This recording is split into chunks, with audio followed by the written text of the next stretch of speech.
Ora, viva pessoal, bem-vindos a mais um Bancast, o podcast da revista Bang. Como sempre, estou aqui eu, Luís Corte Real, Bruno Martins Soares, Luís Filipe Silva, e hoje temos um convidado que nos traz um tema que vocês vão adorar. É o Roger Lee de Jesus, um dos criadores, fundadores, apresentadores do podcast de História, Falando de História. Nós tivemos cá há umas poucas semanas o Paulo Dias, que trouxe um tema parecido com aquele que o Roger vai trazer hoje. Se o Paulo nos falou dos paralelismos entre o mundo do Westeros e a história real do nosso mundo, Roger, o que é que tu trazes hoje? Hoje trago... Bem, antes de mais agradeço também o convite para estar aqui, tal como o Paulo esteve, mas neste caso o Paulo que está mais... é mais um leitor mais contemporâneo, digamos assim, precisamente do Martin, e eu, enfim, sou mais um clássico, e daí que seja mais um leitor do Tolkien, portanto, o precursor, não é? Destes mundos de fantasia. E, portanto, daí que venho também um pouco falar à maneira... do que o Paulo falou sobre estas inspirações históricas. Enfim, é sempre difícil uma pessoa conseguir perceber as influências diretas. Aliás, diga-se também que o próprio Tolkien detestava isso. Ele deixou escrito algumas vezes que ele não gostava que as pessoas tentassem perceber as influências, o que é que o poderia ter levado a escrever aquilo ou aquilo outro, ou seja, tentar identificar, porque ele achava que era redutor e que acabava por tirar um pouco da beleza das obras, e que em última análise, isso levado ao extremo, enfim, seria como se nenhum autor tivesse nada de original e, portanto, seria só um copiar-colar daqui e dali, como se não houvesse originalidade à obra em si. Portanto, o próprio Tolkien não gostava destes tipos de exercícios. Então quer dizer que na próxima hora o Tolkien vai estar a dar cambalhotas no túmulo, conforme tu vais falando, ele vai ser amaldiçoado. Exato.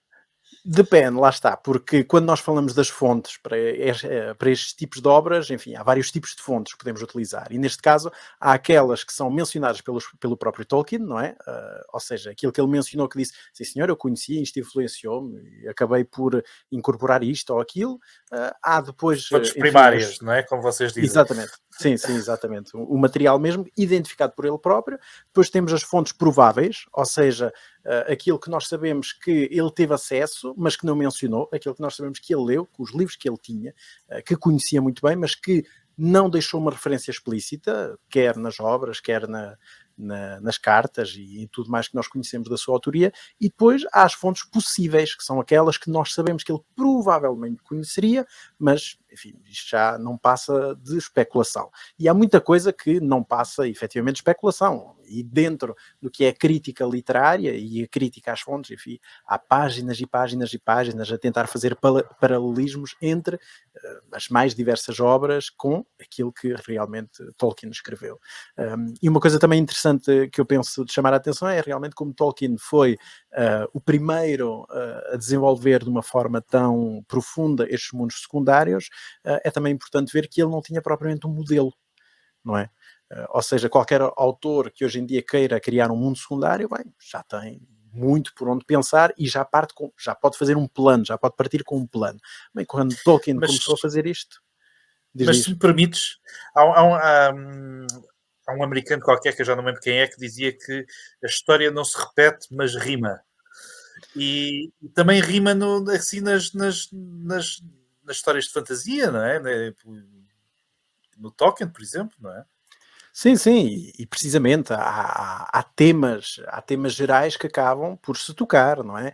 Mas quero dizer, na medida da criação de um mundo secundário, tal como, por exemplo, quando nós sabemos que Martin fez e tem um plano delineado e nós já sabemos quantos livros é que faltam, não é, para chegar ao fim, e isso Tolkien acaba por não ter. E o que é muito interessante é, sobretudo, a própria forma dele ter escrito. E ele escrevia, efetivamente, sem um plano à frente, ia escrevendo. E à medida que as coisas lhe apareciam à frente, não é? É que ele ia realmente resolvendo os problemas e os seus manuscritos são muito conhecidos, já foram praticamente todos publicados, na série publicada pelo filho Christopher Tolkien, a série que infelizmente não está publicada em português, mas de 12 livros, History of Middle-earth, e portanto nós conhecemos bem como é que ele escrevia e chegava a determinado momento, e por exemplo a criação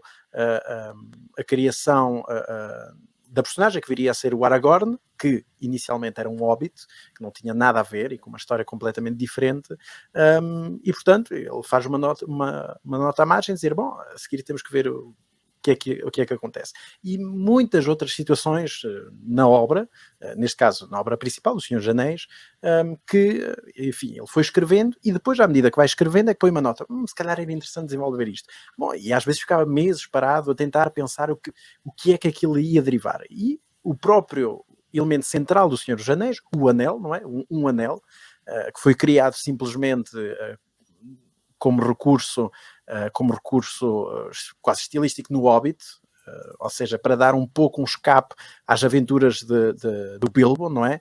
É que quando ele realmente está a escrever, está a começar a sequela, que viria a ser O Senhor dos Anéis, é que ele, enfim, começa uma primeira versão e aquilo não lhe cheira, enfim, e de repente é que começa a escrever o anel. Será que há aqui alguma coisa que eu pudesse ir atrás? E, portanto, não é uma coisa que ele planeia realmente de início, é uma coisa que quase vai acontecendo, e à medida que aquilo vai acontecendo é que ele acaba por derivar e acaba por desenvolver e depois acaba por ir para trás e reescrever para tudo, enfim, para criar uma coesão narrativa que depois, é claro, revista no final. E isso é também um dos problemas de Tolkien, é que, enfim, ele realmente era tão perfeccionista que ele nunca publicou a sua grande obra, que foi o Silmarillion. Mas na prática... Ele na prática tentava apresentar-se, ou queria apresentar-se, né, fazia parte da sua ficção, como um tradutor de textos que ele teria encontrado, né, sobre a história antiga de Inglaterra, e não propriamente não se assumia como autor. Né? Sim, ele inicialmente usou esse recurso estilístico que até era relativamente comum e que tentava dar um pouco mais de credibilidade em termos de qualidade da obra. Só que o que é interessante ver é que, à medida que os anos vão passando, ele começa um pouco a rejeitar essas referências explícitas. E, por exemplo... E O Senhor dos Anéis é uma obra muito rica porque nós conhecemos muito sobre a forma como foi escrita, a forma como foi publicada e como depois as várias edições foram sendo alteradas. Portanto, a primeira edição sai em 1954-55 e há uma segunda edição em 1966, profundamente revista, e que, enfim, foi até muito revista por causa da tradução americana, porque isto também é uma história curiosa de contar, porque quando a obra foi publicada nos Estados Unidos, foi inicialmente de forma ilegal, porque os Estados Unidos tinham uma política de direitos de autor diferentes, o que acontece que uma editora americana aproveitou e acabou por fazer paperbacks ao preço da chuva, e uma tradução muito manhosa, e a única forma quase deles resolverem a situação foi fazerem uma versão revista do texto, e foi um dos motivos que levou à segunda edição de 1966. Primeiro, obviamente, em Inglaterra, mas que depois foi aproveitado então para os Estados Unidos. Se compararmos, por exemplo, a introdução, o prólogo da primeira edição para a segunda, vê-se essa diferença. É que da primeira edição ele dá uma grande atenção a essa ideia, não é? De que não, isto são textos antigos que ele recuperou a partir do livro vermelho, portanto, The Red Book, e que ele seria então simplesmente um tradutor, não é? Que adapta a história e por aí fora, e já a segunda versão, portanto, desse prólogo já é diferente. E em que ele já omite muito mais esse tipo de discurso, porque ele, à medida que os anos vão passando, começa um pouco a distanciar-se dessa visão e começa um pouco mais a assumir o seu papel, não é? Enquanto autor.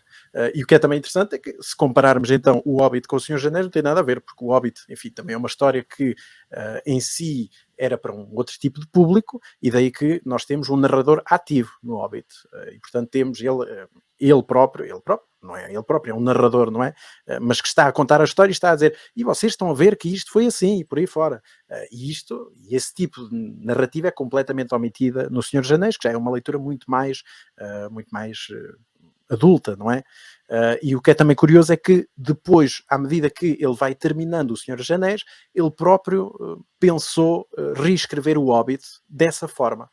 E começou, e ainda fez alguns capítulos, portanto, de uma forma bastante adiantada, de um tom diferente do Hobbit que nós conhecemos hoje em dia, um tom muito mais sombrio, muito mais parecido com o Senhor dos Anéis, que era para tentar fazer casar uma coisa com a outra. Mas, enfim, passado uns capítulos acabou por se cansar e, portanto, só temos, lá está, umas quantas páginas que são muito interessantes, que já estão publicadas também, facilmente encontradas atualmente, mas que são tons diferentes.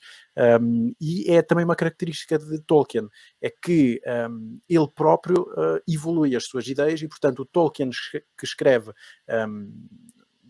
qualquer coisa que seja em 1920, não é o mesmo que escreve em 1940, nem é o mesmo que escreve em 1960.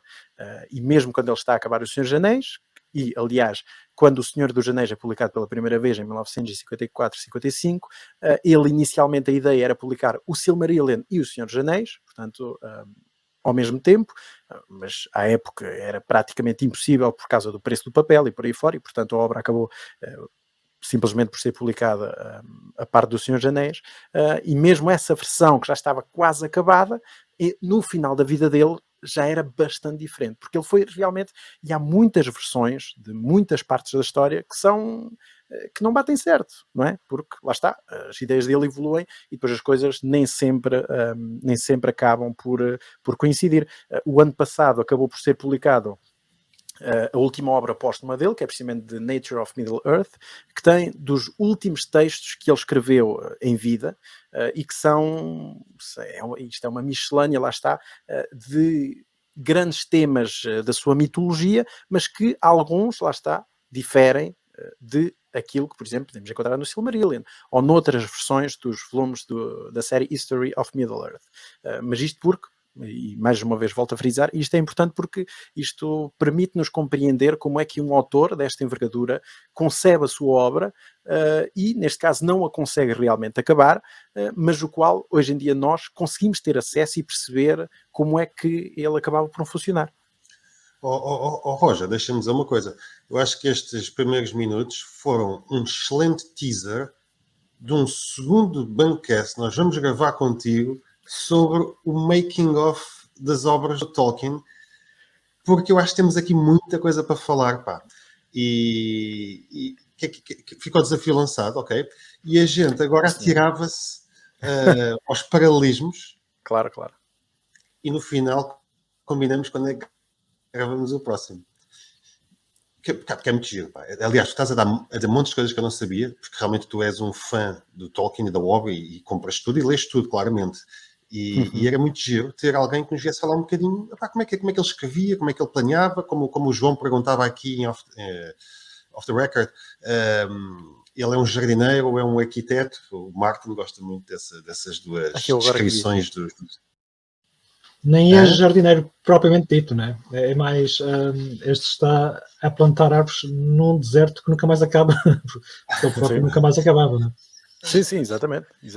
Aliás, e o Martin critica, não é? Ele até há uma entrevista famosa do Martin que ele diz: eu gostava muito de lhe perguntar como é que era o sistema económico da Terra-média, como é que eram as relações socioeconómicas, como é que era isto, como é que era aquilo, mas Tolkien dava pouco, é pouco desenvolvido, e portanto, é das críticas feitas à obra de Tolkien, é que ela é pouco... enfim, ela é muito a preto e branco, não é? É uma história clássica, mas é realmente como a história dele foi entendida, era uma história clássica de aventura, e portanto daí que não haja desenvolvimento para além daquele que nós lemos, quando falamos do Senhor dos Anéis, mas em bom rigor também não havia a consciência de que ele podia, ou haveria margem de manobra para desenvolver aquilo como o Martin o faz hoje em dia, não é? Que é numa escala muito maior. E também não fazia muito sentido, não é? Parece mais ou menos óbvio, não sei, que há ali um propósito muito específico, é do bem contra o mal, não é? E isso é que é o foco. E tu não tens referências a questões económicas normalmente em texto, em poemas épicos, né? Em textos antigos. Claro. Alguns tens, né? Mas normalmente em textos míticos. Está a racionalizar com a cabeça de um autor já do século XXI, de um género que hoje em dia já tem milhares e milhares e milhares de livros e tem uma tradição, e está a racionalizar com essa cabeça uma obra que foi escrita quando nada existia e estava o Tolkien a inventar um género, sem querer, sem planear inventá-lo sequer, provavelmente. O Martin, que é um fã incondicional do Tolkien, tanto quanto sei, não é? Sim. E tens aqui uma abordagem, quer dizer, acho que podemos fazer aqui um paralelismo, que esta é uma das poucas, se calhar, das raras vezes em que tu tens uma abordagem à ficção e à narrativa feita como se fosse uma investigação literária por um académico. Para todos os efeitos, ele estava a minar um conjunto de fontes, só que essas fontes estavam todas dentro dele. E ele estava continuamente a reinterpretar aquilo que ele pensava e que sonhava e que ia inventando, e na prática o que ele fazia era papers, né? O que ele fazia era papers sobre aquilo que ele estava a imaginar, o que é uma abordagem literária, narrativa, de autor totalmente diferente do tradicional. Mas se formos a ver, lá está, também tem a ver com os interesses de cada autor, não é? Porque ele deixou muitos textos sobre já as perspectivas filosóficas, sobre a natureza dos elfos, sobre a natureza dos homens, sobre depois da morte, sobre questões da alma, que a ele pessoalmente lhe dizia muito mais respeito, quer por tradição, quer por influência daquilo que lia, quer pela sua tradição católica, e portanto temos muitos textos desses mais de teor filosófico, por exemplo, do que aquilo que se poderia convencionar sobre as estruturas socioeconómicas, o que quisermos chamar, não é? Porque lhe dizia muito mais interesse e porque ele achava mais relevante explorar essas questões do que propriamente outras, mas é como dizíamos, quer dizer, não havia paralelo, também não havia necessidade, não havia, portanto, eram realmente outros sistemas, e é muito difícil hoje em dia, porque hoje em dia para nós já é tão banal este tipo de literatura, banal, comum, não é? E já para nós já está tão enraizado que é difícil pensarmos nos anos 50 o que é isto cair assim de paraquedas do nada, não é? Exatamente. Olha, vamos terminar com o teaser. O teaser está feito. Pessoal, daqui a umas semanas, se o Roger aceitar o desafio, voltamos cá para falar sobre a obra, sobre o making of, sobre o que é na cabeça do Tolkien. Mas hoje vamos fazer os paralelismos entre a história da Terra-média e a nossa história. São assim muitos ou preferiste escolher poucos, Roger? Ainda são uns quantos. Por exemplo, e vamos mesmo lá para trás, e vamos seguindo até se calhar uma ordem cronológica. Se formos mesmo, por exemplo, para os tempos pré-históricos, vemos logo que há paralelismos, e isto, portanto, só para situar também, para quem não está tão familiarizado com a obra de Tolkien, temos Tolkien em vida dentro do seu mundo secundário, que é a Terra-média, publica apenas o Hobbit e o Senhor dos Anéis. E posteriormente, pouco depois da sua morte, o seu filho Christopher Tolkien edita o Silmarillion, que é, digamos, a sua Bíblia, a obra nunca publicada, que Tolkien nunca conseguiu publicar, e, portanto, é a partir destas três obras, digamos assim, que são textos mais coesos, que se consegue fazer uma análise mais aprofundada. Porque depois disso há muitos outros textos, muitas outras compilações. Há também, por exemplo, os Contos Inacabados do Númenor e da Terra-média, mas que são também uma coletânea de textos inacabados de Tolkien. Há a série The History of Middle-earth, que contém, é basicamente um exercício de arqueologia literária, em que o filho dissecou todos os manuscritos do pai, não só na feitura do Senhor dos Anéis, mas na feitura do Silmarillion, e, portanto, com textos inéditos. E quando nós abordamos estas questões, olhamos sobretudo aquilo que nós chamamos o canon da Terra-média, é sobretudo então o Hobbit, o Senhor dos Anéis e o Silmarillion. Para os mais puritanos, nem sequer considerarão o Silmarillion, porque parte do texto foi cozido pelo próprio filho. E até que ponto é que estão ligados de facto àquilo que é a história nórdica? Estão é quase embrionário, não é? Mas antes de irmos aí, eu ainda quero ir mais para trás, portanto, como eu estava a dizer, eu é que vocês têm que me puxar, porque eu tenho tendência sempre a desviar quando estamos a falar de Tolkien.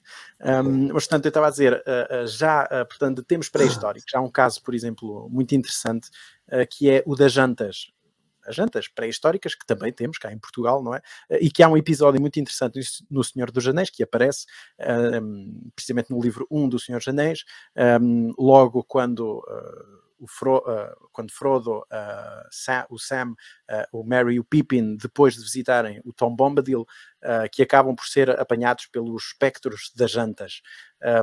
E portanto, estas jantas que aparecem são jantas assombradas e que são uma clara alusão às jantas que também se encontravam em Inglaterra, mas também são uma alusão, por exemplo, aos enterramentos anglo-saxónicos, precisamente, e que Tolkien também conhecia. E note-se que, por exemplo, há o grande achado de 1939, o achado de Sutton Hoo, que é um túmulo, enfim, um barco anglo-saxónico que é descoberto e que teve um grande impacto à época, com um grande tesouro anglo-saxónico, portanto, e que deu a conhecer as práticas funerárias e tudo mais, e que poderá então ter influenciado diretamente, neste caso, este capítulo da Irmandade do Anel. E, aliás, o achado é tão relevante que até o ano passado saiu um filme da Netflix chamado de A Escavação, The Dig, que é precisamente sobre esse achado arqueológico que à época foi realmente muito, muito relevante. Isto podem ver já que estamos na pré-história, porque estas influências acabam por se sentir ao longo da obra de Tolkien. Ainda, se nos mantivermos por esses tempos, vemos que a existência de várias cidades construídas em estacas e descobertas, lá está, no século XIX, e sobretudo dadas a conhecer no século XIX e inícios do XX, datando da Idade da Pedra e do Bronze, acabaram também por influenciar, por exemplo, na criação da cidade do Lago de Esgaroth, que aparece no Hobbit e que apareceu também no filme. Neste caso, é uma das poucas coisas do filme que se aproveita, do Hobbit. E, portanto, e isso é também interessante porque dos exemplos mais conhecidos na Europa são conhecidos na Suíça, desse tipo de cidade, construído precisamente em estacas, e Tolkien visitou a Suíça numa viagem em 1911 que o influenciou profundamente. Aliás, ele fez também um passeio e esteve numa tempestade no meio das montanhas, no meio dos Alpes, e o qual ele acabou por transpor para o Hobbit. Precisamente naquela viagem que Bilbo faz com os anões no meio das montanhas, onde é apanhado por uma tempestade. Essa descrição é diretamente influenciada por esse momento, por esse episódio da vida de Tolkien, que também depois vai influenciar, por exemplo, a descrição de Rivendell, a localização de Rivendell num vale cortado precisamente por um rio, não é mais do que a pequena cidade suíça de Lauterbrunnen, que é uma cidade belíssima. Eu recomendo, já lá fui, e aliás é muito interessante vermos, até podem procurar facilmente no Google, que se virmos o desenho que Tolkien fez precisamente da cidade de Rivendell e virmos fotografias de hoje em dia de Lauterbrunnen, enfim, é igual. Portanto, aquela inspiração toda geográfica vem precisamente daquela região central da Suíça. E, portanto, à medida que nós vamos caminhando ao longo da história, vamos encontrando essas referências também na obra de Tolkien. Ainda antes de chegarmos à época medieval, ainda bem lá atrás, é preciso falar do Egito. O que nós costumamos associar, lá está, o Senhor dos Anéis a uma cultura medieval, mas Tolkien fez questão de referir muitas vezes que o Antigo Egito também estava presente na sua obra, nomeadamente, por exemplo, na ilha de Númenor, uma ilha mítica construída no meio, lá está, do oceano, e que acabou por ser destruída, e é muito interessante porque a ilha de Númenor traz duas influências diretas. A primeira em si é da Atlântida, portanto da Antiguidade Clássica, essa ilha que, narrada nos escritos de Platão, que acabou por desaparecer, por ser destruída, não é? O grande mito da Atlântida, que hoje em dia ainda faz correr rios de tinta, e se vocês virem o canal de História, então deve passar quase todos os dias de comentários a dizer que encontraram a Atlântida, juntamente com os aliens e o Ornazi. Foram aliens, já se sabe. Sim. É a única hipótese, mas, portanto, a ilha de Númenor, que é uma ilha criada no início da Segunda Era da Terra-média, acaba por receber estas duas influências. A primeira é esta influência clássica de Platão, da história da Atlântida, e a segunda é do Antigo Egito. E é interessante ver que Tolkien fez essa referência explícita, que a monumentalidade do reino de Númenor, das construções e a construção de grandes túmulos, aliás, mesmo depois, no Regresso do Rei, há um momento em que Faramir critica o próprio reino de Gondor, que acabou por decair e que dão mais importância, lá está, à construção de túmulos do que propriamente à vida dos habitantes, é também uma repescagem dessa ideia da monumentalidade do Antigo Egito. E tanto mais que esta ideia de, já na Terceira Era, já no tempo do Senhor dos Anéis, de termos o reino de Gondor e Arnor, ou seja, o reino de Gondor no sul e o reino de Arnor no norte, é também em parte uma reminiscência dos reinos do Alto e do Baixo Egito. E o próprio Tolkien dizia e descrevia que a própria coroa de Gondor ele a via como a coroa do Egito, portanto, e que nós temos presente, e ele até fez precisamente um desenho para mostrar a relação direta entre esse paralelo direto entre o Antigo Egito e então os reinos de Gondor e Arnor. E lá está, esta monumentalidade ainda se encontra, se formos atrás deste filão simplesmente pela monumentalidade, encontramos noutras características. Por exemplo, as Argonath, que são as duas grandes figuras de pedra colocadas na fronteira norte do reino de Gondor, quando está na sua extensão máxima, que nós vemos na Irmandade do Anel, que são aquelas duas imagens impressionantes, aliás, que estão mal feitas no filme, porque as duas normalmente, teoricamente, estão com o braço esquerdo e no filme, para casarem esteticamente, uma está com o braço esquerdo e a outra está com o braço direito, mas neste caso vários autores fazem o paralelo entre as Argonath e o templo de Amenhotep III no Egito, com os famosos colossos de Memnon, que são 2 colossos gigantescos com 18 metros de altura, e portanto há realmente estas leituras feitas entre uma coisa e a outra. Continuarmos, lá está, este caminho pela antiguidade, chegamos obviamente à Roma Antiga, e isso também acabamos por ver claras influências, não só, e por vezes na obra de Tolkien são reminiscências, não só, lá está, neste caso da Roma Antiga, mas depois, como veremos então, com as influências medievais e dos reinos anglo-saxões. Mas quando nós falamos, quando estamos a ler O Senhor dos Anéis e vemos referências, por exemplo, ao reino de Gondor e Arnor e à construção de estradas e pontos que se mantêm, e há muitas referências, lá está, muito pontuadas e que nós temos que ler com atenção, e isso remete-nos, lá está, para a Roma Antiga e para as influências que a construção de caminhos romanos, que nós sabemos que ainda hoje há traçados que são praticamente os mesmos, e cá em Portugal obviamente conhecemos essa influência, mas em Inglaterra a mesma coisa, e portanto Tolkien acabava também por sentir essa influência e por acabar por, lá está, ver plasmado isso na sua obra.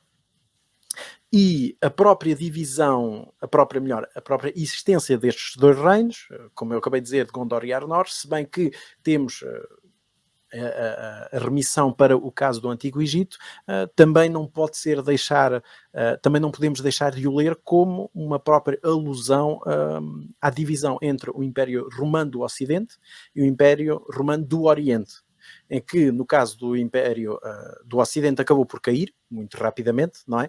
Que é o caso, com o paralelismo com o caso do reino de Arnor, o reino do Norte, e que acabou realmente por simplesmente ficar em escombros, e mantendo-se, no caso da vida real, do Império Bizantino, e que é um pouco, e acaba também por ser entendido como o reino de Gondor.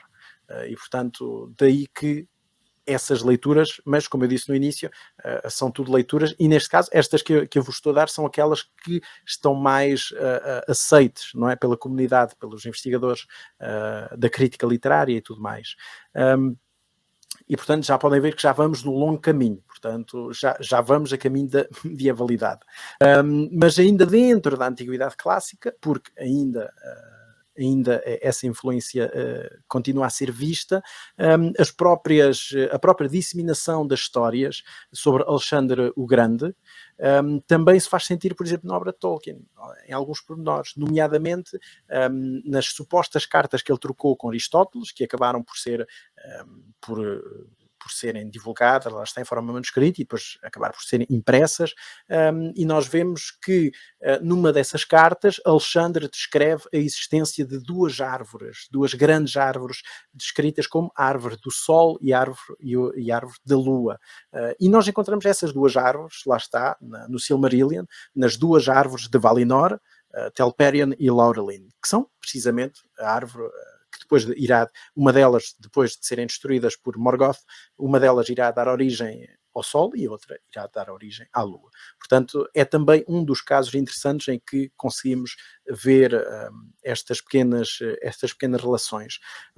Mas ainda dentro do mundo clássico, e esta é a última para sairmos um pouco também da bacia do Mediterrâneo, digamos assim, é o próprio paralelismo que é feito entre a Eneida, o grande clássico do mundo romano, em que no início se conta precisamente da fuga de Enéas de Troia, e que também pode ser lido depois na obra de Tolkien, com o paralelo com a fuga, a quando da destruição de Gondolin, da fuga de Tuor com o seu filho Yarendil. Portanto, tudo personagens centrais da obra de Tolkien, e quer dizer, a própria destruição da cidade, a imagem que nós temos disso, acaba também por ser lido um pouco então como estes tipos de pontos em comum. Pá, isso é tudo fascinante, pá. Isso é bastante... Aliás, até me faz confusão neste momento que o Tolkien tenha recusado uma ligação direta à história, porque tu estás a falar de uma quantidade de coisas, de facto, que são muito próximas, não é? Muito próximas da obra, não é? Não, e até faz muito pouco sentido que ele tenha recusado isso, porque, para todos os efeitos, a estratégia, pelo menos a estratégia inicial dele de construir o tal mito, né, o tal mito de Inglaterra, passava precisamente por pegarem referências de tomos conhecidos e expandi-los. Portanto, ele precisava mesmo destas ligações à verdadeira história, até mesmo para legitimar aquilo que ele queria contar. Eventualmente, algumas seriam inspirações, né, para aquilo que ele depois acabava por transpor em termos narrativos das lendas que ele inventava, mas outras tinham que ser necessariamente estratégias para ligar a sua história à história do mundo real, só que interpretado à sua forma. Sim, claro. E ele lá está, ele acabou por aceitar e até por contar, por descrever que sim senhor, há influências e há momentos e há paralelismos óbvios. O que ele dizia é que não valia a pena depois estar a esmiuçar demasiado, porque depois, lá está, se uma pessoa quiser encontrar, uma pessoa acaba por encontrar. Basta olhar um pouco com atenção e são feitos todos os paralelismos e mais alguns entre a sua obra, entre a mais banal das descrições com casos quaisquer da literatura. E, portanto, isso é que ele queria evitar. E, aliás, ele numa carta escreve precisamente a dizer que ele gostava que tal fosse evitado, mas sabia que os críticos ainda iam estar uns 10 ou 20 anos a falar sobre as suas fontes e as suas influências. Claro que ele morreu em 1973 e nós ainda aqui estamos a falar sobre as suas fontes e as suas influências. Façam like, subscrevam, partilhem e comentem. E sejam épicos. Ora, muito bem. E isso são os paralelismos da antiguidade. Sim, daqui passamos, lá está, então, já um pouco mais para norte e para aquilo que até é mais reconhecido face às suas influências nórdicas. E lá está, que são mais do que muitas. Um caso muito interessante e que nós vemos é que ele vai ser não só influenciado pela história num sentido lato, mas sobretudo pela literatura. Isso é conhecido. Ao contrário, por exemplo, do Martin, que há momentos precisos, aliás, como o Paulo falou num dos últimos episódios, em que há momentos precisos, há episódios que se conseguem fazer, não é, esse paralelismo direto. Aqui, na realidade, o que nós encontramos mais paralelismos é com a literatura e a questão geral desse período medieval. Vemos, por exemplo, que a grande obra, o grande poema finlandês, o Kalevala, o qual ele leu pela primeira vez aos 15 anos, teve um grande impacto. Na sua obra. Enfim, o Kalevala como eu disse, é o grande poema épico finlandês, que foi publicado pela primeira vez na primeira metade do século XIX, foi recolhido por Elias Lönnrot. Aliás, há uma tradução portuguesa que eu recomendo, que é feita diretamente do finlandês, o qual nós nem sempre, infelizmente, temos acesso a boas traduções, ou até edições sequer, mas neste caso do Kalevala temos uma tradução feita há relativamente pouco tempo. E o que nós encontramos no Kalevala são muitas referências. Por exemplo, a própria ideia dele no Silmarillion de colocar a criação do mundo a partir da música, a música do Ainur no Silmarillion, e aliás, é um dos momentos até, é um dos motivos pelo qual o Silmarillion é muitas vezes de difícil acesso para um grande público, porque a prosa não é igual ao Senhor dos Anéis, ou seja, é uma escrita muito mais fechada, o próprio tipo de escrita é diferente, não é uma história própria, uma narrativa seguida, é mais um conjunto de histórias sobre a Primeira Era, e logo a entrada do Silmarillion é precisamente a criação do mundo a partir da música do Ainur, o que é algo muito simbólico. E por isso, muitas vezes, e conheço muitas pessoas que disseram, comecei a ler logo o Ainur Lindale, que é como começa precisamente o Silmarillion, e a Valakenta, enfim, cansei-me, não consegui de jeito nenhum. E precisamente porque a entrada da sua obra, influenciada pela tradição nórdica, é realmente através da música, o que é uma perspectiva bastante bonita, na minha opinião, de se pôr a criação de Arda. Mas depois há todo um conjunto alargado de histórias que são diretamente influenciadas então por estas histórias nórdicas, nomeadamente as histórias de amor proibidos, ou de amores condenados, melhor dizendo, por exemplo, a história de Beren e Lúthien, que é um dos seus grandes contos. Tolkien considerava ter três grandes histórias da Primeira Era. A primeira era precisamente Beren e Lúthien. Aliás, a primeira que ele escreveu foi a Queda de Gondolin, depois Beren e Lúthien, e depois a história dos filhos de Húrin. E neste caso, Beren e Lúthien, que é o amor proibido, digamos assim, entre um elfo, entre um homem, peço desculpa, e uma elfa, neste caso até era meia elfa, porque a mãe dela era uma entidade angélica, os Maiar, e portanto já a coisa complica, mas portanto este tipo de amor condenado à partida é de influência nórdico. A própria história, uma das histórias mais trágicas do Kalevala, que é a história de Kullervo, teve bastante impacto também em Tolkien, que ele aproveitou, reescreveu ele próprio, fez uma versão, a qual ele não acabou, infelizmente, mas foi publicada, aliás, até foi publicada também a tradução em português, pela Europa América, pela falecida Europa América, e neste caso acabou por influenciar também, lá está, a própria história de Turin Turambar, que é uma das histórias mais trágicas, mais tristes e mais até pesadas de todo o legendário da Terra-média. E isto para falar, por exemplo, do Kalevala, porque se formos, por exemplo, aos poemas da Edda em verso, que é em nórdico antigo, que lá está também dos textos mais importantes dentro da mitologia nórdica, nós encontramos, por exemplo, que Tolkien foi buscar diretamente o nome de Gandalf e o nome de maior parte dos anões do Hobbit, desde Thorin até Balin, até, enfim, toda a companhia dos três anões. A maior parte dos seus nomes foram tirados diretamente da Edda em verso. E, portanto, lá está. Tu tens aqui uma coisa, isto dava para 3 ou 4 episódios, isto é fantástico. Mas eu estou aqui com uma quantidade de perguntas muito mais parvas para fazer. Não é? Que coisas tão parvas, tipo ok, os hobbits são os ingleses, e os elfos são o quê? Não é? E aquelas coisas, e os homens são o quê? Estou doido para fazer estas perguntas e estou com medo de ficar sem tempo. Vou só então, para depois chegarmos ao Shire, vou fechar esta ponte. Desculpa, vou fechar esta... Não. Eu é que eu avisei, portanto vocês têm que fechar. Não, é fascinante. Eu continuo Bolas, a falar. Quem diria?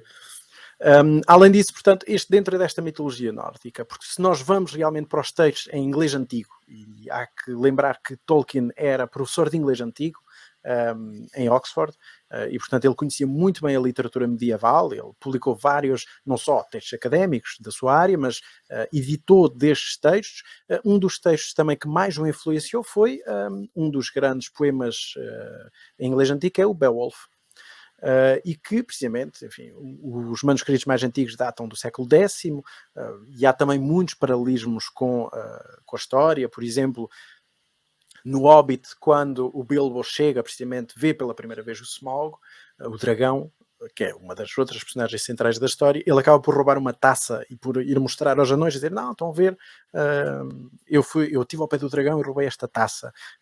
E o Smaug, quando dá pela falta da taça, acaba por destruir tudo à sua volta.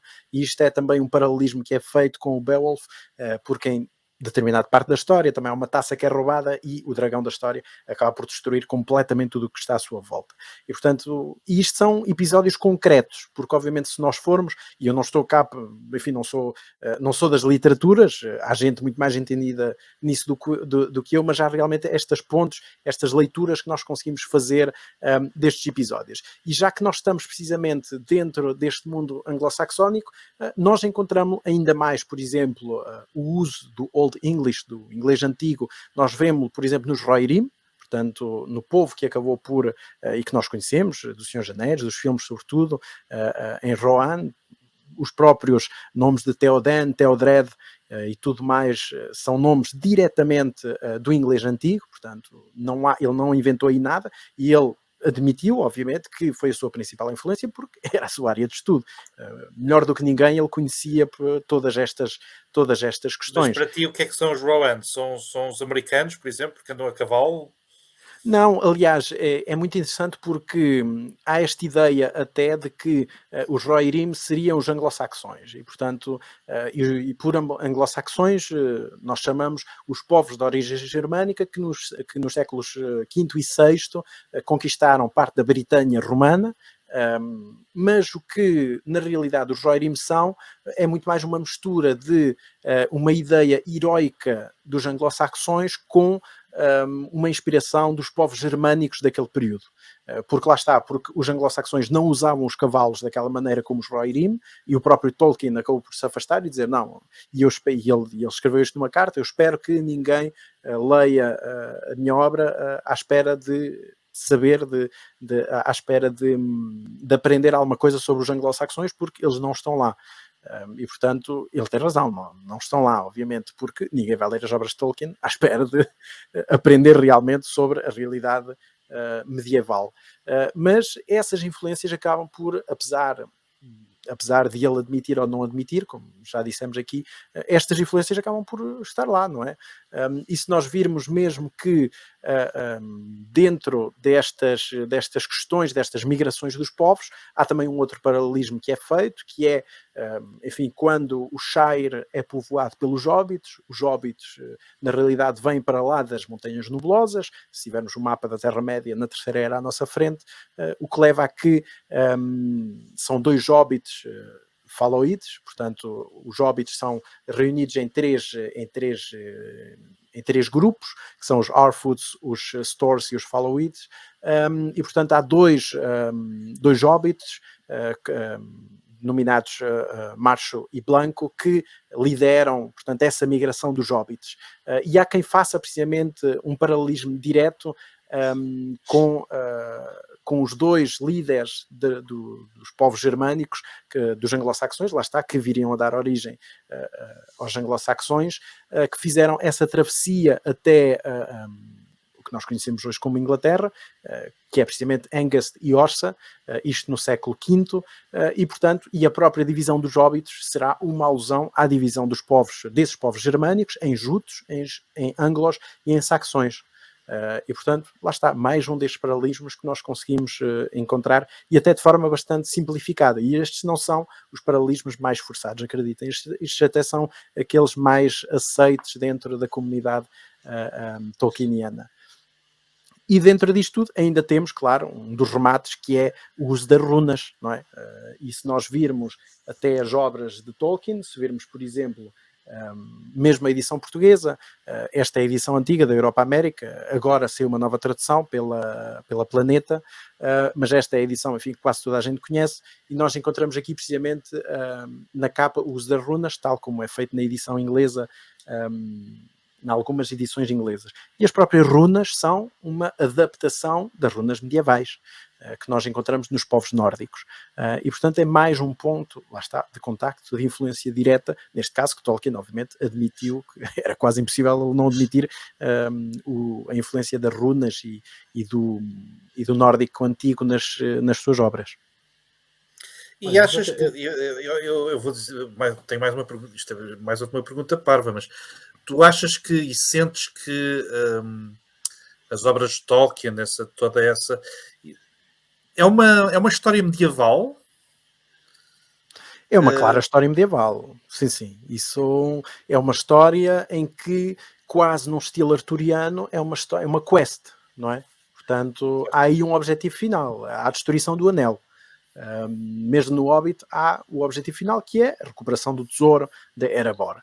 Mas no caso do Senhor dos Anéis, vê-se essa temática e um pouco uma adaptação dessa tradição medieval da viagem.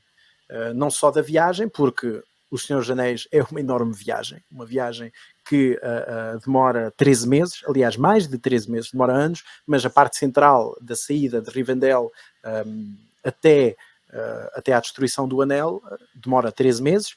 A saída também, neste caso, é feita no dia 25 de dezembro e a destruição é feita no dia 25 de março.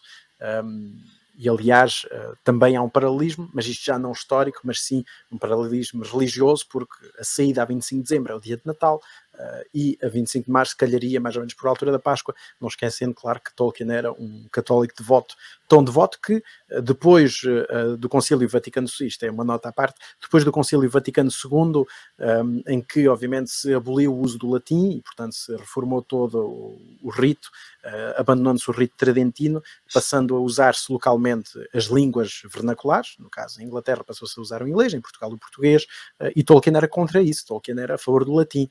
E, portanto, o seu neto relembra precisamente que nas missas, que chegou a ir a missas com o avô, era ele pequenino, e enquanto toda a eclésia, né, toda a assembleia, todas as pessoas que estavam na missa respondiam em inglês, ele respondia em voz alta em latim, só para marcar que não, ele era contra aquilo e, portanto, era um homem tradicional, efetivamente, do seu tempo, isso não haja dúvidas. Mas tu tocaste aí num tema importante que eu, por acaso, ia ser a pergunta que eu ia colocar, que é precisamente, existe afinal uma relação, digamos, de antipatia entre o Tolkien e o mito arturiano ou não? Os celtas, a cultura celta sempre tem influência no Senhor dos Anéis e na sua mitologia, ou ele quis contar a história da perspectiva dos anglo-saxões? As lendas de Arthur acabam por estar presentes de várias formas, mas sobretudo porque, lá está mais uma vez, Tolkien como académico conhecia muito bem a história de Arthur. Tanto conhecia a história de Arthur que acabou por começar uma versão própria da queda de Arthur, que nunca acabou, portanto era a panagem dele começar e não acabar as coisas, infelizmente, e o próprio manuscrito acabou por ser publicado há poucos anos atrás, e é uma das edições que também foi traduzido para português pela Europa América, portanto ainda se encontra à venda, e portanto é impossível negar que todas estas obras, o que quase até parece às vezes contraproducente, quer dizer, como é que todas estas obras estão presentes na obra de Tolkien? Mas estão, quer dizer, quer falemos do Kalevala, quer falemos do Beowulf, quer falemos das lendas arturianas, consegue-se sempre puxar. E nesse caso mesmo, para além mesmo dos anglo-saxões, ainda temos exemplos como o próprio gaélico, que está presente, que influenciou bastante Tolkien na construção do Sindarin, que é uma das suas línguas élficas. Temos os dois grandes ramos, claro, porque no meio disto tudo, que estamos a falar das influências históricas, nem sequer chegámos ao ponto, e não vamos chegar ao ponto, da importância das línguas para Tolkien, que realmente ele era um filólogo, ou seja, ele nós vamos chegar a isso naquele episódio especial que estávamos a falar há bocado. Exato. Ele, para além, lá está, de estudar a literatura medieval e por aí fora, o que ele era de base era um filologista, hoje em dia diríamos linguista, ou seja, ele estudava efetivamente a língua, a evolução da língua, e no caso da criação das línguas, e ele começou a criar a língua desde criança, temos, a quando da criação deste mundo secundário, temos a criação de duas grandes línguas élficas, que é o Quenya, que é baseado no finlandês, precisamente pela sua influência do Kalevala, e temos o Sindarin. E o Sindarin é influenciado precisamente pelo gaélico. E o que é importante, mas já agora note-se que é muito comum esta ideia de que qualquer fã de Tolkien, um verdadeiro fã de Tolkien, é como nos filmes, consegue falar Quenya ou consegue falar Sindarin e consegue ter uma conversa. Não, porque efetivamente Tolkien não desenvolveu as línguas para isso. E ele próprio dizia que ele próprio não tinha vocabulário para falar correntemente qualquer uma destas línguas. Ele desenvolveu-a o suficiente para aquilo que ele queria, não é? Para aquilo que ele precisava. O que foi feito e o que é feito ainda atualmente é que tudo o que é falado, tudo o que podem ver nos filmes de Peter Jackson e na série que sairá, é o que nós chamamos de Neo-Sindarin, Neo-Quenya. E, portanto, essa restituição é feita a partir dos elementos gramaticais, que são mais do que muitos que ele deixou, mas não é efetivamente aquilo que Tolkien quereria. E, aliás, mesmo quando falamos dos filmes e do Sindarin, há uma grande controvérsia, porque o especialista que Peter Jackson contratou, o David Salo, que depois acabou por publicar um livro, Gateway to Sindarin, acabou por ser muito controverso, porque houve muitos linguistas, especialistas na obra de Tolkien, que mostraram que aquilo na realidade é um Neo-Sindarin, um péssimo Neo-Sindarin, e portanto que ele extrapolou demasiado. Dentro daquilo que é a extrapolação, ele extrapolou demasiado o caso do Sindarin. Já para nem falar, claro, porque se nós formos para a língua negra de Mordor, que nós vemos os orcs falarem a língua negra de Mordor, ou se formos ver os anões que falam também a sua própria língua, isso então são extrapolações completas, porque mesmo quer da língua dos anões, quer da língua de Mordor, temos 4 ou 5 frases, não temos mais. E aí é que são invenções, extrapolações que tinham que ser feitas, obviamente, para os filmes, mas que estão longe daquilo que Tolkien... Eu acho que a gente não pode estar a falar do Senhor dos Anéis e de Tolkien sem falar da Primeira Guerra Mundial. Fala-nos um bocadinho da influência da Primeira Guerra, por favor. Isso é também um elemento muito importante, a guerra. E há um caso muito concreto onde o próprio Tolkien admitiu essa influência, que é precisamente nas Duas Torres. Nas Duas Torres, livro 4, o Pântano dos Mortos. Que é precisamente aquele espaço, aquele momento em que Frodo e Sam, guiados por Gollum Sméagol, atravessam aquele pântano que está cheio de corpos a boiar ainda. E isso é uma influência direta da Primeira Guerra, dos campos de batalha que Tolkien viu, porque Tolkien participou na Primeira Guerra, enfim, era soldado, e ele participou na Batalha de Somme, em 1916, que é uma das batalhas mais brutais da Primeira Guerra Mundial. E ele próprio, como eu disse, acabou por admitir que sim, senhor, que o Pântano dos Mortos é um retrato daquilo que ele viu naqueles campos de batalha, onde a maior parte da juventude inglesa da época foi completamente dizimada pelos alemães. E não só temos o Pântano dos Mortos, que em si a descrição é igual àquilo que ele viu, mas a própria história do Pântano dos Mortos, porque o espaço é derivado, lá está, da guerra, da batalha da Guerra da Última Aliança entre Sauron no final da Segunda Era, depois, portanto, é o último combate, enfim, para quem simplesmente, obviamente, conhece os filmes, que é o meio mais simples, é aquilo que é mostrado logo no início da Irmandade do Anel, naquele prólogo, e portanto é aquela grande batalha que opõe a Última Aliança, a chamada Última Aliança entre elfos, homens e também anões e todas as restantes raças, enfim, contra as forças de Mordor. E, portanto, os mortos que acabaram por resultar dessa batalha à frente da Moranon, da Porta Negra aliás, que não existia à época, mas aquilo que depois viria a ser a Porta Negra de Mordor, portanto, a entrada de Mordor acabou, lá está, por desembocar num pântano, com os mortos que acabaram, lá está, por ficar congelados naquela forma tétrica que Frodo e Sam acabam por encontrar. E, portanto, isso também mostra um pouco como a Primeira Guerra estava presente e esses corpos putrefactos deixados no campo de batalha naquela terra de ninguém que separava as trincheiras francesas e inglesas das trincheiras alemãs, acabava também por deixar esses corpos completamente destruídos. Mas a própria descrição de Mordor, depois quando nós vemos no Regresso do Rei, já no livro 6, no primeiro e no segundo capítulo, quando Frodo e Sam estão a atravessar o Planalto de Gorgoroth até ao Monte da Condenação, e a própria descrição da terra completamente árida, cinzenta, cheia de crateras, Tolkien também admitiu que isso era uma reminiscência daquilo que ele tinha visto das trincheiras na Primeira Guerra Mundial. Isso não só se vê também então nestes momentos, relativamente a Mordor e ao Pantano dos Mortos, mas os primeiros escritos de Tolkien, relativamente à Terra-média, são escritos precisamente depois, no rescaldo da Primeira Guerra Mundial. Portanto, Tolkien apanhou a febre das trincheiras, depois da Batalha de Somme, ele é evacuado, é retirado, vem convalescer para a Inglaterra e é, portanto, nesse momento, quando ele está a recuperar, no sul de Inglaterra, que ele escreve os seus primeiros escritos, nomeadamente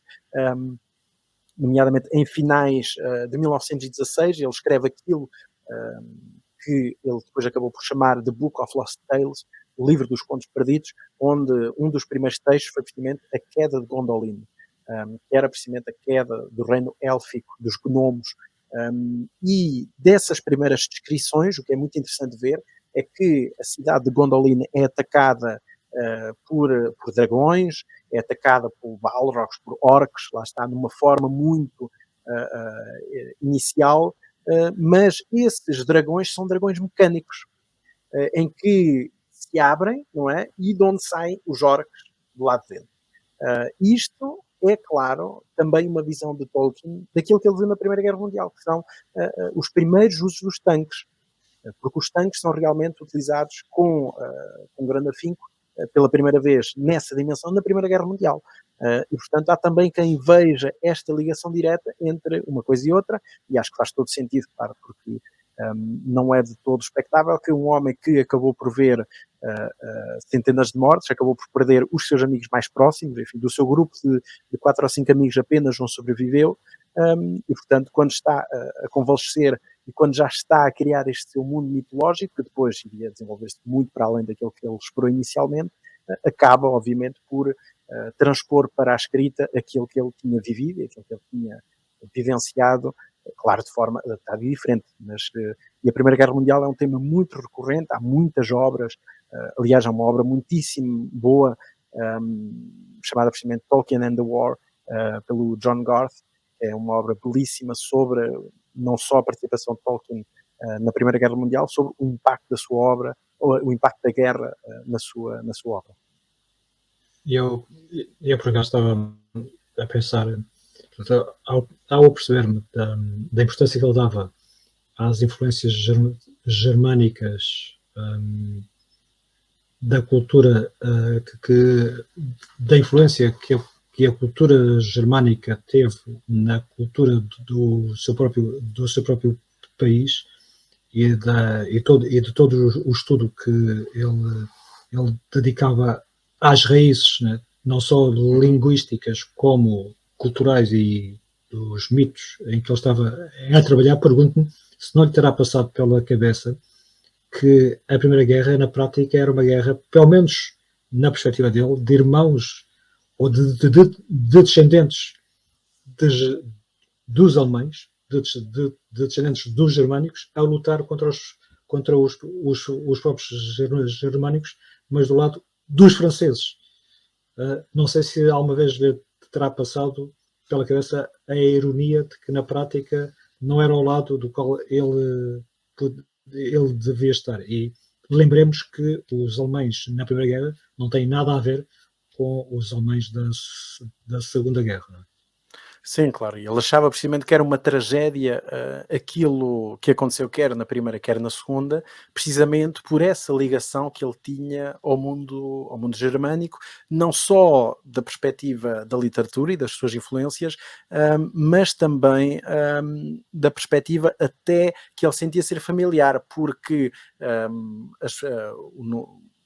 a sua origem familiar vem no século XIX, precisamente da Prússia, portanto a sua família, o nome Tolkien, vem precisamente da região da Alemanha, da Polónia, daquilo que é atualmente esses territórios. E, portanto, ele próprio sentia, em parte, que aquilo que tinha acontecido, que lhe tinha acontecido e a qual ele tinha experimentado diretamente, a Primeira Guerra Mundial, quer depois, quando voltou a acontecer, que era uma tragédia para a cultura alemã.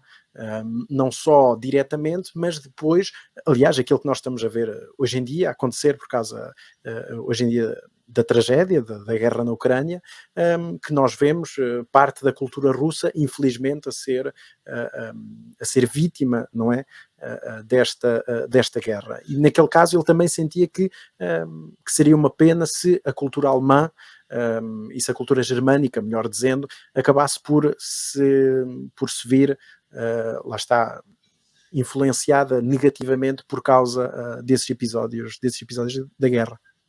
E agora que estamos a chegar ao final deste episódio sobre os paralelismos do Tolkien, eu quero relembrar que temos um código promocional para vos oferecer, a vocês que nos estão a ver ou a ouvir, no valor de 5 euros para descontarem em compras na loja online da saída de emergência.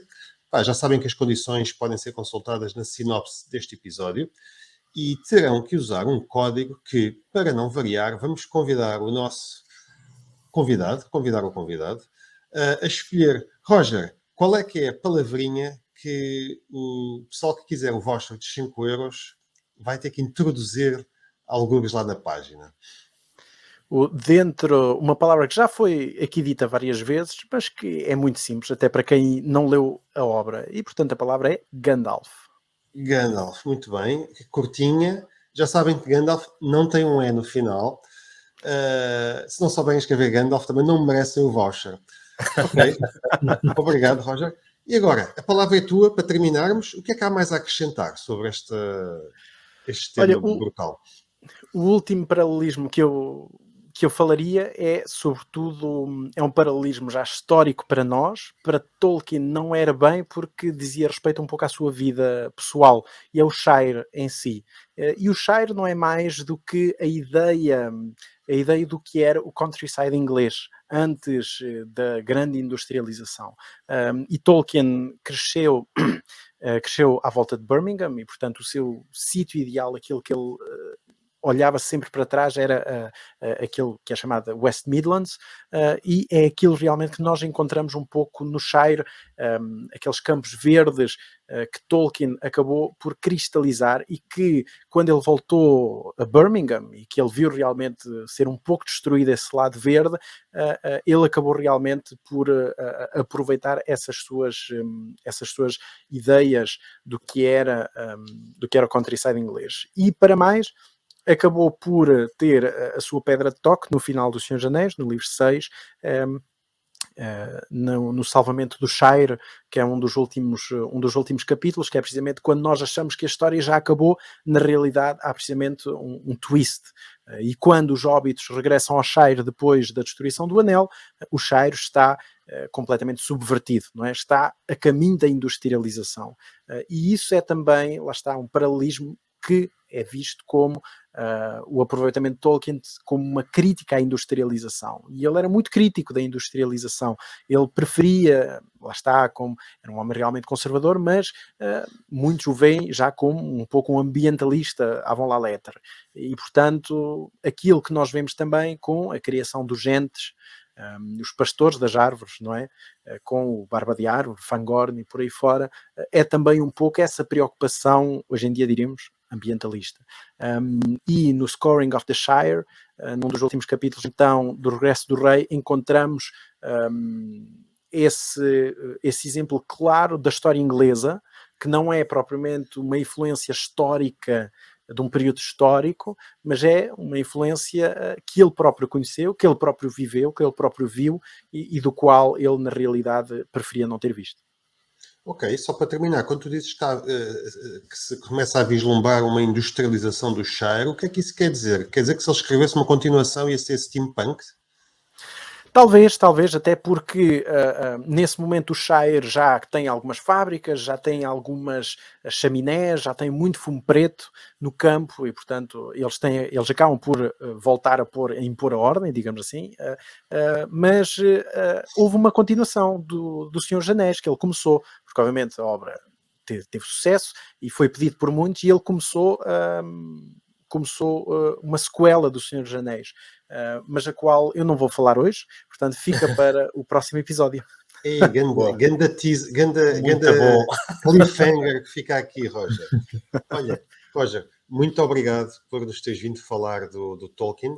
Pá, mais uma vez se prova que para se escrever tem que se ler muito, e realmente o Tolkien tinha uma bagagem brutal, e só assim pôde criar sozinho um novo género literário, pá, que tanto agrado nos dá a todos nós e a tantos, diria, milhões de pessoas por este mundo fora. Sim.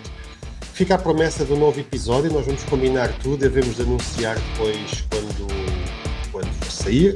Aí a vocês, aí em casa, a ver-nos ou a ouvir, olha, muito obrigado, espero que tenham gostado e até breve.